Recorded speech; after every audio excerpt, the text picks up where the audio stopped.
The work of chemical engineers impacts nearly every aspect of our lives, including the food we eat, medications we take, and energy we use. However, the versatility and importance of this field may not be apparent to some high school students. Therefore, in order to increase students' understanding and interest in chemical engineering, we will demonstrate the effect of temperature on diffusion through a simple and fun experiment, then describe how this phenomenon is utilized by engineers in the real world. In our experiment, we placed Skittles in water of different temperatures and watched the food coloring from the surface spread to the edges of the container, inversed in this picture, which is rather predictable. We know intuitively that colored candy like Skittles stains our tongues and can color water, but the mechanisms behind this are just as intuitive, if somewhat more complex. Let's start with the water itself. All matter is made up of tiny particles, atoms or molecules, and in liquids like water and gases, these particles are in constant motion, colliding with each other and anything else near them. It wasn't until 1827 that this motion was described by Robert Brown, who saw pollen particles in water moving as if buffeted by an invisible storm.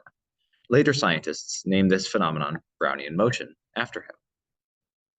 They also found that pollen particles were colliding with water molecules. We also learned over this time more about natural diffusion, or the process of a substance dissolved in another substance moving from an area of high concentration to low concentration, like from the surface of a Skittle into pure water. When molecules of water collide with molecules of food coloring, the latter move in a random path, which on average take them farther away from other molecules of food coloring. To describe this relation, Adolf Fick found that the rate at which a molecule diffuses depends on the difference in concentration of the molecule over some distance and some constant. To describe this diffusion constant, Albert Einstein and George Stokes, in parallel and in conjunction with other scientists, created the following equation. Cutting out the constants, we see that how fast a particle diffuses in a fluid depends partially on the fluid's temperature. Temperature essentially represents the kinetic energy of the fluid molecules. The hotter the fluid, the more energetic the particles, the faster they move, and the more they crash into each other. This means that the molecules in a hotter fluid, like our boiling water, will crash into the dye molecules with more force and make them diffuse faster. Also, because this diffusivity constant depends only on the fluid temperature, making the Skittles warmer or colder, and thus making the solute warmer or colder, won't affect the diffusion rate as much. For this project, we need 6 white plates, 42 red Skittles, 1.5 cups of water, a timer and stopwatch, and a ruler. Before we begin the experiment, we need to freeze half a cup of water in a container and 7 Skittles. So, in the first experiment, we explored the effect of solvent temperature on diffusion. So what we do is we use the ruler to measure the exact center of the plate and place a room temperature Skittle on that center. Then we surround the center Skittle with 6 more, making sure they're equidistant from each other while at the same time touching the center Skittle. Then we pour 1/4 cup of the freezing water onto the white plate carefully until the bottom is completely covered with water. Then we start the timer.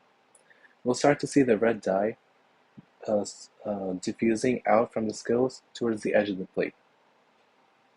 When the red dye visibly reaches the edge of the plate, then we record the stopwatch time and reset the timer.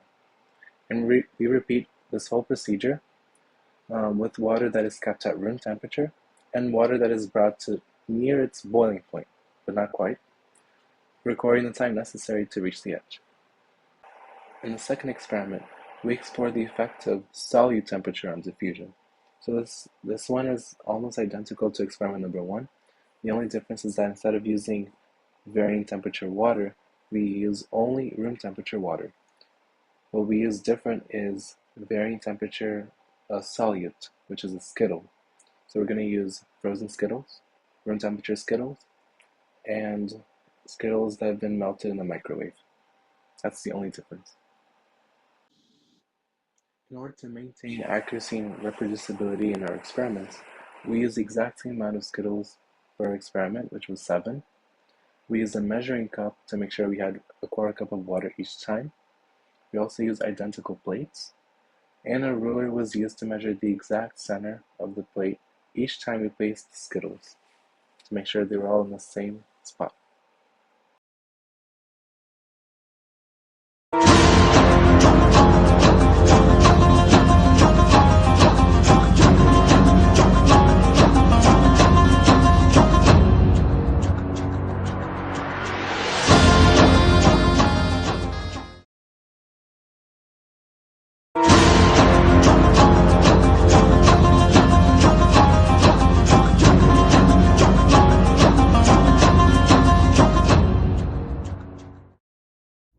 As we can see, the hot water and room temperature Skittles resulted in the fastest rate of diffusion, and cold water the slowest with room temperature water in between.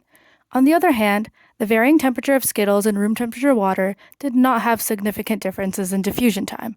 This shows how solute temperature does not have much of an effect on diffusion time, unlike solvent temperature. So let's talk about how this project is relevant to real life. And I want to tie this back to laundry. Color bleeding happens when fabric gets wet and dye is extracted from its fibers. This often occurs when washing in the washing machine and tends to transfer dye into other clothes as shown in the picture on the left. The temperature of the water also affects the color bleeding, as hot water opens up the fibers in clothes to release the dye, while cold water keeps them closed, trapping the dye inside to prevent bleeding. Hence, choosing the cold setting on your washing machine usually eliminates most problems with color bleeding. Similarly, the color of Skittles diffuses faster in hotter water as compared to colder water in our experiment. Through further experimentation with different fabrics and colors, the temperature range in which different types of fabrics and colors should be washed can be determined. In the picture on the right, we have different types of fabrics and the best suited temperature of water for each of them. On the contrary, hot water can also help in stain removal, which is based on the same principle of faster diffusion in warmer temperatures.